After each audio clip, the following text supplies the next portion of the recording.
सत श्री अकाल। North America news च तुहाडा स्वागत है। मैं हाँ कमलजीत कौर। बुलेटिन की शुरुआत करते हैं हैडलाइनस दे नाल।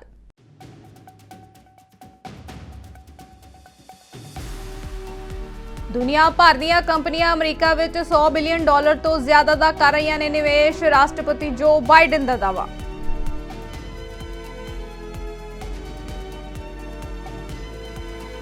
अमरीका दे लुइसियाना दे अंतरराजी इंटरस्टेट रूट 55 ते भारी धुंध के कारण 158 वाहनों की आपस च टक्कर, 7 लोगों की मौत, कई जख्मी।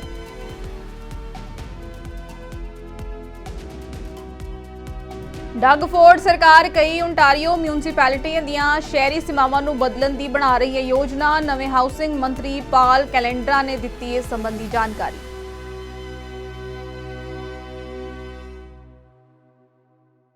हुण खबरां विस्तार दे नाल। अमरीका के राष्ट्रपति जो बाइडन ने एक इवेंट दे विच बोलदे होए दस्सिया है कि बाइडन सरकार दीआं नीतियां ने संयुक्त राष्ट्र के अर्थचारे नूं होर भी मजबूत किया है। बाइडन ने कहा है कि चिप्स ते साइंस एक्ट के नतीजे वजों दुनिया भर दीआं कंपनियां अमरीका दे विच उत्पादन नूं वापस लियाउण लई $100 बिलियन तो ज्यादा दा निवेश कर रहीआं ने। उन्होंने कहा है कि अज साडे प्रशासन दीआं नीतियां दे कारण दुनिया दी हर वड्डी कंपनी अमरीका दे विच निवेश करना चाहुंदी है। It's a historic investment in bringing the semiconductor industry back to America. We invented the semiconductors.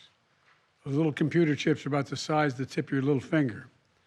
They affect nearly everything in our lives, from cell phones to automobiles, refrigerators, to the most sophisticated weapon systems we have. America invented these chips, but over time we went from producing nearly 40% of the world's chips down to producing just over 10%.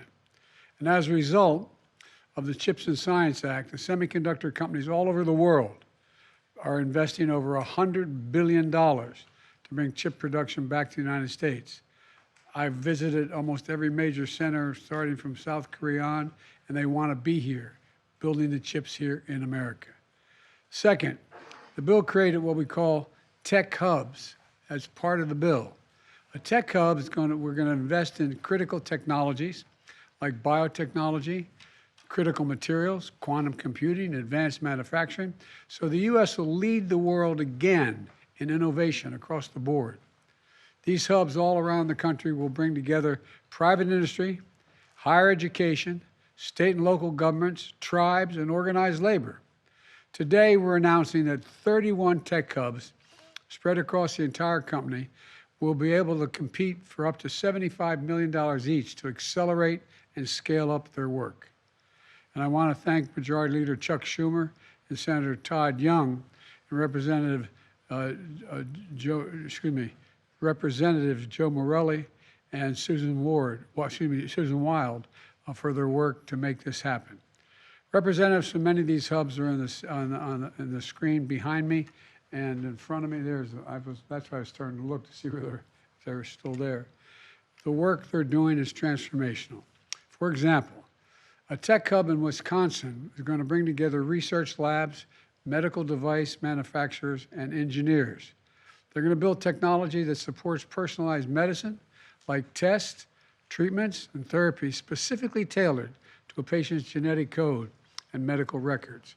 And I believe it's going to save a lot of lives in the long run. Ohio, the largest concentration of rubber and plastic manufacturing in North America. In the Ohio hub, businesses and universities are going to come together to develop sustainable plastic and rubber technology that can be produced with fewer emissions and is able to be recycled and biodegradable and is non-toxic, which is going to significantly impact on the environment. New Hampshire which एक जनतक संबोधन दौरान साबका अमरीकी राष्ट्रपति Donald Trump ने वादा किया है कि जेकर रिपब्लिकन पार्टी आने वालियां राष्ट्रपति चोणां दे विच जित जाती है तो वह संभावित तीजे विश्व युद्ध नूं रोकण लई काम करनगे। अपने संबोधन दौरान ट्रंप ने राष्ट्रपति जो बाइडन ते निशाना साधते हुए कहा कि बाइडन प्रशासन दीआं असफलतावां कारण ही अज मध्य पूरब दे विच संघर्ष वधदा जा रहा है। इस दौरान ट्रंप ने ईरान ते हमास दा समर्थन करन दा भी दोष लगाया है। To every American who's terrified that Crooked Joe's weakness will cause catastrophic global conflict, excuse me, it already is. I make this promise to you as president. I will restore peace through strength, and we will stop World War III. We will not have World War III. And I know all the players. I know them all.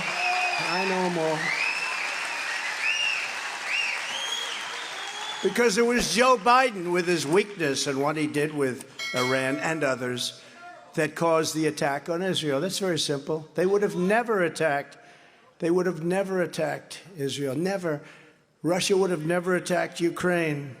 You wouldn't have inflation. You wouldn't have any inflation right now. It was energy that went up like skyrocketed. He stopped it. Just no more. Let's have everything. Thank you. Unlike Joe Biden, I will stand with our friend and ally, the State of Israel, 100%. We'll stand with them 100%.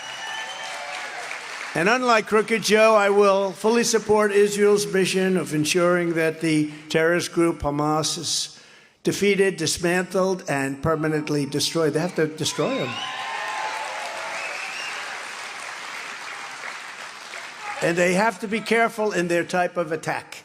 Going in is a lot of risks to that, with the mines that are put all over the place in the tunnels, probably. You know, bad things can happen. There's other ways of doing it also, but they know what they're doing, and they have to do it right. But they have to be tough, and they have to win. They have no choice. They have to win. We have to bring our country back. It's not an easy thing to do. Would you believe what's happened to the USA in the last 3 years? But I will immediately reinstate all sanctions on the murderous Iranian regime. You have to do that till we have a deal. If you will not enforce sanctions against Iran, then you do not stand with Israel. It's that simple. It's all about Iran. And now, once again, Iran probably has close to $100 billion to finance terror, and Israel's paying a big price. They're paying a very big price. Iran is a very rich country right now. When I left, they were broke. They were broke. And they would have made a deal very quickly, but now they're very rich, and I think it's very hard to make a deal. The minute I'm back in the White House, not only will I impose the most crippling sanctions in history, we will also unleash the most powerful economic weapon. We will drill, baby, drill.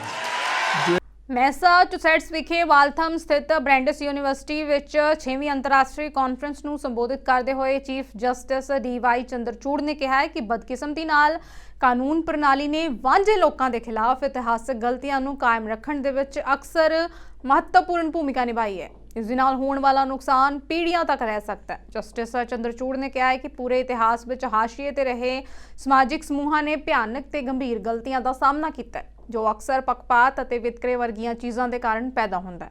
ਉਹਨਾਂ ਕਿਹਾ ਹੈ ਕਿ ਬੇਰਹਿਮ ਗੁਲਾਮ ਪ੍ਰਣਾਲੀ ਨੇ ਲੱਖਾਂ ਅਫਰੀਕੀ ਲੋਕਾਂ ਨੂੰ ਉਜੜਨ ਦੇ ਲਈ ਮਜਬੂਰ ਕੀਤਾ ਤੇ ਮੂਲ ਅਮਰੀਕੀਆਂ ਨੂੰ ਵੀ ਉਜਾੜੇ ਦਾ ਸਾਹਮਣਾ ਕਰਨਾ ਪਿਆ। ਉਹਨਾਂ ਕਿਹਾ ਹੈ ਕਿ ਭਾਰਤ ਦੇ ਵਿੱਚ ਵੀ ਜਾਤੀਗਤ ਅਸਮਾਨਤਾਵਾਂ ਪਛੜੀਆਂ ਜਾਤੀਆਂ ਦੇ ਲੱਖਾਂ ਲੋਕਾਂ ਨੂੰ ਪ੍ਰਭਾਵਿਤ ਕਰ ਰਹੀਆਂ ਨੇ। Professor Simon and Professor Thorat came to the Supreme Court of India to invite me to deliver the keynote address for the 6th International Conference on the Unfinished Legacy of Dr. B.R. Ambedkar. I was curious to know what this conference was all about. What was the idea behind its inception? And how did a university in the United States get involved in organizing an annual academic conference dedicated to Dr. Babasaheb Ambedkar, popularly known as the chief architect of the Indian Constitution and an inspiration to millions of people in India and around the world. Professor Simon and Professor Thorat passionately told me that the conference was instituted in 2015 and that there have been 5 editions of the conference, prior to the one which we are attending right now. And one of the main objectives of the conference is to address issues around caste. I was told that Brandeis University, named after Justice Louis Brandeis, is committed to social justice and, in furtherance of its goals, has been at the helm of running a couple of initiatives focusing on social inequalities in South Asia. Apart from this conference, the Center for Global Development and Sustainability of the university, headed by Professor Simon in collaboration with Professor Thorat in India, also runs an academic journal titled Caste, a global journal on social exclusion. and it organizes a Bluestone Rising Scholar Award for promoting research in areas related to social inequalities. I'm here as much in terms of my own personal tribute to Dr. Babasaheb Ambedkar, whose life, whose work, whose vision has deeply influenced me as a human being and now as a judge. I also use this occasion to celebrate the award which was conferred on my very distinguished former law clerk, Anurag Bhaskar, who is now working at the Center for Research and Planning in the Supreme Court of India. The theme for this year's edition of the conference is Law, Caste and the Pursuit of Justice. As the theme revolves around law, this may be the reason that I have been invited today to deliver the keynote address at the conference. But I'll follow in the footsteps of Justice Louis Brandeis, who became well known globally for the Brandeis Brief. Because as judges, we have to be increasingly cognizant of social reality and to understand that the law itself does not exist in a vacuum. The law exists because of and has a direct connect with society. And what better way to begin this than by a reference to Dr. Ambedkar. America ਦੇ ਸੂਬੇ Louisiana ਦੇ ਅੰਤਰਰਾਜੀ ਮਾਰਗ ਤੇ ਪਈ ਸੰਘਣੀ ਧੁੰਦ ਦੇ ਕਾਰਨ ਬੀਤੇ ਦਿਨ 158 ਵਾਹਨ ਆਪਸ ਦੇ ਵਿੱਚ ਟਕਰਾ ਗਏ। ਇਸ ਹਾਦਸੇ ਦੇ ਕਾਰਨ ਘੱਟੋ-ਘੱਟ 7 ਲੋਕਾਂ ਦੀ ਮੌਤ ਹੋ ਗਈ ਹੈ ਅਤੇ 25 ਤੋਂ ਵੱਧ ਲੋਕ ਜ਼ਖਮੀ ਹੋ ਗਏ ਨੇ। ਲੂਸੀਆਨਾ ਸਟੇਟ ਪੁਲਿਸ ਅਨੁਸਾਰ ਹਾਦਸਾ ਸਵੇਰ ਦੇ ਸੁਪਰ ਫੌਗ ਦੌਰਾਨ ਵਾਪਰਿਆ ਹੈ। ਇਸ ਭਿਆਨਕ ਹਾਦਸੇ ਦੇ ਕਾਰਨ ਕਈ ਵਾਹਨਾਂ ਨੂੰ ਅੱਗ ਵੀ ਲੱਗ ਗਈ, ਜਿਸ ਦੇ ਵਿੱਚ ਖਤਰਨਾਕ ਤਰਲ ਪਦਾਰਥ ਲੈ ਕੇ ਜਾ ਰਿਹਾ ਇੱਕ ਟੈਂਕਰ ਟਰੱਕ ਵੀ ਸ਼ਾਮਿਲ ਹੈ। ਲੂਸੀਆਨਾ ਦੇ ਗਵਰਨਰ ਜੋਹਲ ਬੇਲ ਐਡਵਰਡਸ ਨੇ ਇੱਕ ਬਿਆਨ ਦੇ ਵਿੱਚ ਕਿਹਾ ਹੈ ਕਿ ਸੰਘਣੀ ਧੁੰਦ ਦੇ ਸੁਮੇਲ ਅਤੇ ਇਸ ਖੇਤਰ ਦੇ ਵਿੱਚ ਅੱਗ ਲੱਗਣ ਕਾਰਨ ਨਿਕਲਣ ਵਾਲੇ ਧੂਏ ਕਾਰਨ ਹੋਈ ਸੀ। ਜੰਗਲੀ ਅੱਗ ਦੇ ਧੂਏ ਅਤੇ ਸੰਘਣੀ ਧੁੰਦ ਦਾ ਸੁਮੇਲ ਖਤਰਨਾਕ ਹੈ। ਹਾਊਸਿੰਗ ਮੰਤਰੀ ਸੀਨ ਫਰੇਜ਼ਰ ਦਾ ਕਹਿਣਾ ਹੈ ਕਿ ਫੈਡਰਲ ਸਰਕਾਰ ਬਜਟ ਅਪਡੇਟ ਤੇ ਆਉਣ ਵਾਲੇ ਮਹੀਨਿਆਂ ਦੇ ਵਿੱਚ ਹੋਰ ਹਾਊਸਿੰਗ ਉਪਾਅ ਪੇਸ਼ ਕਰੇਗੀ। ਇੱਕ ਨਿਊਜ਼ ਕਾਨਫਰੰਸ ਦੌਰਾਨ ਫਰੇਜ਼ਰ ਨੇ ਕਿਹਾ ਹੈ ਕਿ ਸ਼ਹਿਰ ਦੇ ਵਿੱਚ ਹਾਊਸਿੰਗ ਸੰਕਟ ਲਗਾਤਾਰ ਵੱਧ ਰਿਹਾ ਹੈ। ਲੋਕਾਂ ਅਤੇ ਖਾਸ ਕਰਕੇ ਅੰਤਰਰਾਸ਼ਟਰੀ ਵਿਦਿਆਰਥੀਆਂ ਨੂੰ ਵਧੇ ਹੋਏ ਕਿਰਾਏ ਕਰਕੇ ਘਰ ਲੱਭਣ ਦੇ ਵਿੱਚ ਮੁਸ਼ਕਿਲਾਂ ਆ ਰਹੀਆਂ ਨੇ। ਉਹਨਾਂ ਕਿਹਾ ਹੈ ਕਿ ਫੈਡਰਲ ਸਰਕਾਰ ਇਹਨਾਂ ਮੁਸ਼ਕਿਲਾਂ ਦਾ ਹੱਲ ਕਰੇਗੀ। I wanted to provide a bit of an update on the Housing Accelerator Fund, both in terms of some of the measures that have been implemented to date and some of the success we're seeing, but importantly to identify some of the emerging best practices that we are discerning from the most ambitious applications that have come in, and how those best practices may inform the selection process for successful recipients over the course of the process that we're using to make decisions under the fund. So first of all, I have to say I'm extremely encouraged by the ambition that we are seeing from the successful recipients to date. After we look over the formal agreements that we've reached with London, Halifax, Vaughan, Brampton and Hamilton, we're seeing over the next 10 years, those 5 cities alone expect to see nearly an additional 90,000 homes built in their cities, over and above what they had projected would be the case before it was announced that they were successfully going to receive funds under the Housing Accelerator Fund. What's more encouraging to me than those 5 agreements that are now done and dusted is the progress that we're seeing at councils across Canada. We're seeing in Mississauga, Toronto, Kitchener, Guelph, Ajax, Burlington, Calgary, Edmonton and others, movement seeking to change their housing policies to become more ambitious through a mix of measures that are designed to speed up the permitting process or to zone differently to allow more people to have a roof over their head in different cities across Canada. Frankly, I could say that the fund to date is outperforming my own very high expectations for it. And certainly, if you look at a longer time horizon, the goal of 100,000 over 3 years, which we set at the beginning, will certainly be eclipsed if you look at the longer-term impact of some of these measures. As we've seen with some of the cities, Vaughan is a good example. Although there's meaningful progress with thousands of homes over the next 3 years, the changes that they're making are going to continue to have an impact in perpetuity and allow a much larger number of homes to be constructed as a result of the changes that are being made. What we have seen and what we are sharing today online and through this press conference are details around some of the best practices that municipalities have put into their applications And we would encourage other cities who have pending applications to consider implementing some of these changes to strengthen your odds of approval under the Housing Accelerator Fund. We're seeing more and more cities move to end exclusionary zoning. For people who don't know what that means, there are rules that different communities have in place that literally make it illegal to build certain kinds of homes. Through much of Canada, in fact, through much of the United States as well, it's common practice to have large swaths of land reserved only for single-family homes. Ontario ਦੀ ਡਗਫੋਰਡ ਸਰਕਾਰ ਕਈ Ontario ਮਿਊਨਿਸਪੈਲਿਟੀਆਂ ਦੀਆਂ ਸ਼ਹਿਰੀ ਸੀਮਾਵਾਂ ਨੂੰ ਬਦਲਣ ਦੀਆਂ ਯੋਜਨਾਵਾਂ ਨੂੰ ਬਦਲ ਰਹੀ ਹੈ। ਨਵੇਂ ਹਾਊਸਿੰਗ ਮੰਤਰੀ ਪਾਲ ਕੈਲੇਂਡਰਾ ਨੇ ਕੁਈਨਸ ਪਾਰਕ ਵਿੱਚ ਇਹ ਐਲਾਨ ਕੀਤਾ ਹੈ। ਹਾਊਸਿੰਗ ਮੰਤਰੀ ਪਾਲ ਕੈਲੇਂਡਰਾ ਨੇ ਕਿਹਾ ਹੈ ਕਿ ਉਹ ਜਲਦੀ ਹੀ ਅਜਿਹਾ ਕਾਨੂੰਨ ਪੇਸ਼ ਕਰਨਗੇ ਜੋ ਨਿਮਨਲਿਖਤ ਨਗਰਪਾਲਿਕਾਵਾਂ ਅਤੇ ਖੇਤਰੀ ਨਗਰਪਾਲਿਕਾਵਾਂ ਦੀਆਂ ਅਧਿਕਾਰਿਤ ਭੂਮੀ ਵਰਤੋਂ ਦੀਆਂ ਯੋਜਨਾਵਾਂ ਵਿੱਚ ਸੂਬਾਈ ਤਬਦੀਲੀਆਂ ਨੂੰ ਵਾਪਸ ਲਿਆਵੇਗਾ। ਉਸਨੇ ਕਿਹਾ ਹੈ ਕਿ ਇਹ ਸਪਸ਼ਟ ਹੈ ਕਿ ਸ਼ਹਿਰੀ ਸੀਮਾਵਾਂ ਦੇ ਵਿੱਚ ਕੀਤੀਆਂ ਤਬਦੀਲੀਆਂ ਦੇ ਨਾਲ ਟੈਕਸ ਨੂੰ ਪੂਰਾ ਕੀਤਾ ਜਾਵੇਗਾ। Hamilton, Ottawa, the city of Peterborough, as well as the regional municipalities of Halton, Niagara, Peel, Waterloo, York, and Wellington County. The legislation would wind back provincial changes to official plans and official plan amendments, except in circumstances where construction has started or where doing so would contravene existing provincial legislation and regulation. This includes winding back changes to urban boundaries.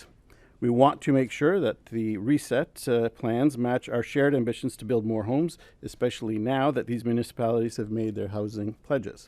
That is why we will be asking impacted municipalities to submit changes and updates to those plans to ministry staff within 45 days, including information on projects that are already underway.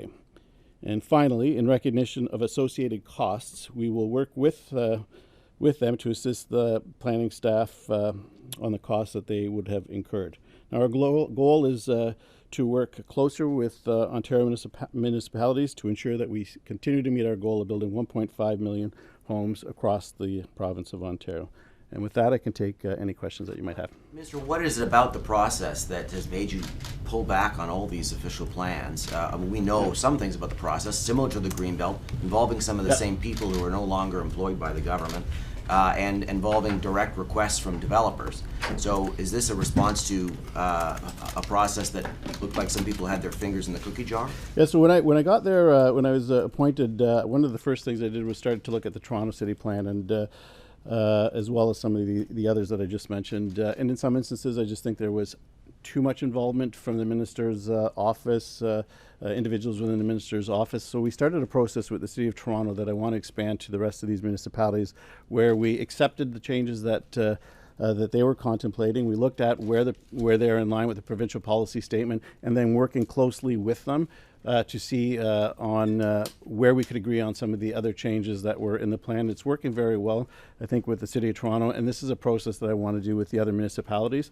It's, as I said, it's about building a better relationship with them. I want to make sure that that we work with them, with home builders, to ensure that we can meet our target of 1.5 million homes. To clarify, so Hamilton, Halton, their boundaries go back to the official plans they had submitted? That they had submitted, a frozen urban boundary with no expansion, something the government repeatedly said would be a disaster? And we will allow, as I said, 45 days for impacted municipalities in these areas to reach out to ministry staff and work with them to identify. Calgary ਦੇ ਉੱਤਰ ਵਿੱਚ ਵਿਦਿਆਰਥੀਆਂ ਨਾਲ ਭਰੀ ਇੱਕ ਸਕੂਲੀ ਬੱਸ ਦੇ ਪਲਟਣ ਤੋਂ ਬਾਅਦ 5 ਬੱਚਿਆਂ ਅਤੇ ਇੱਕ ਬਾਲਗ ਸਮੇਤ 6 ਲੋਕਾਂ ਨੂੰ ਹਸਪਤਾਲ ਲਿਜਾਇਆ ਗਿਆ ਹੈ। ਅਲਬਰਟਾ ਹੈਲਥ ਸਰਵਿਸਿਜ਼ ਨੇ ਕਿਹਾ ਹੈ ਕਿ ਹਾਦਸੇ ਦੇ ਨਤੀਜੇ ਵਜੋਂ ਕੋਈ ਜਾਨੀ ਨੁਕਸਾਨ ਨਹੀਂ ਹੋਇਆ, ਪਰ ਕਈ ਲੋਕਾਂ ਨੂੰ ਹਸਪਤਾਲ ਭੇਜਿਆ ਗਿਆ ਹੈ।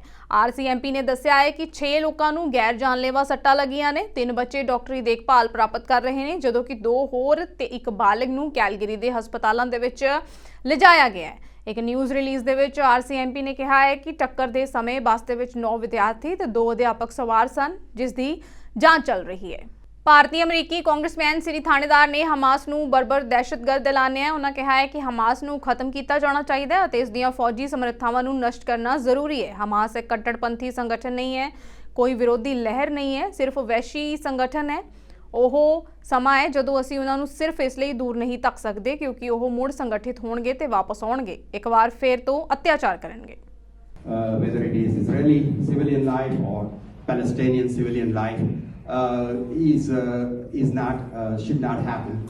That's something that's never desirable and never welcome. And I was one of the first members of Congress to protest when Hamas, which is clearly a terrorist organization, that came in and attacked Israel. So, Hamas is not a militant organization. Hamas is not a resistance movement. They are just barbaric terrorists. There's no other way to describe it. And this is a time where we just can't just push them.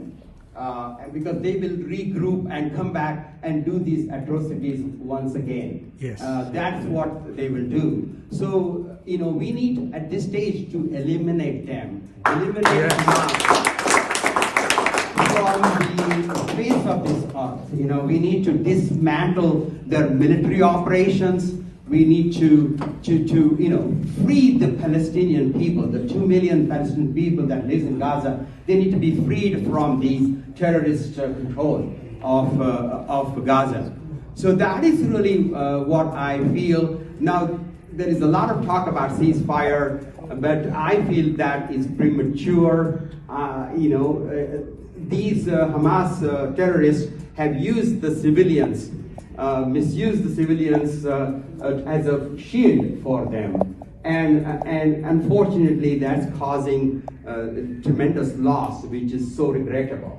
Tremendous loss of lives of innocent people. But these innocent people, they need to have their future, they need to have their life, they need to have their human rights, and they need to be freed from the oppression of Hamas and basically exploitation Hamas is doing of these innocent civilians in Gaza.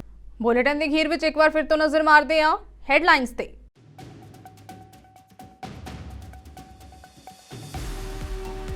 ਦੁਨੀਆ ਭਰ ਦੀਆਂ ਕੰਪਨੀਆਂ America ਵਿੱਚ $100 billion ਤੋਂ ਜ਼ਿਆਦਾ ਦਾ ਕਰ ਰਹੀਆਂ ਨੇ ਨਿਵੇਸ਼, ਰਾਸ਼ਟਰਪਤੀ ਜੋ ਬਾਈਡਨ ਦਾ ਦਾਅਵਾ।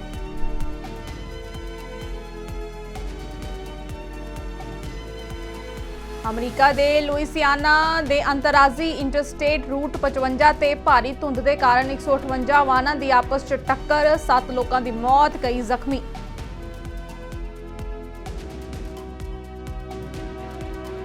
ਡਗ ਫੋਰਡ ਸਰਕਾਰ ਕਈ ਓਨਟਾਰੀਓ ਮਿਊਨਿਸਪੈਲਿਟੀਆਂ ਦੀਆਂ ਸ਼ਹਿਰੀ ਸੀਮਾਵਾਂ ਨੂੰ ਬਦਲਣ ਦੀ ਬਣਾ ਰਹੀ ਹੈ ਯੋਜਨਾ। ਨਵੇਂ ਹਾਊਸਿੰਗ ਮੰਤਰੀ ਪਾਲ ਕੈਲੰਡਰਾ ਨੇ ਦਿੱਤੀ ਇਸ ਸੰਬੰਧੀ ਜਾਣਕਾਰੀ।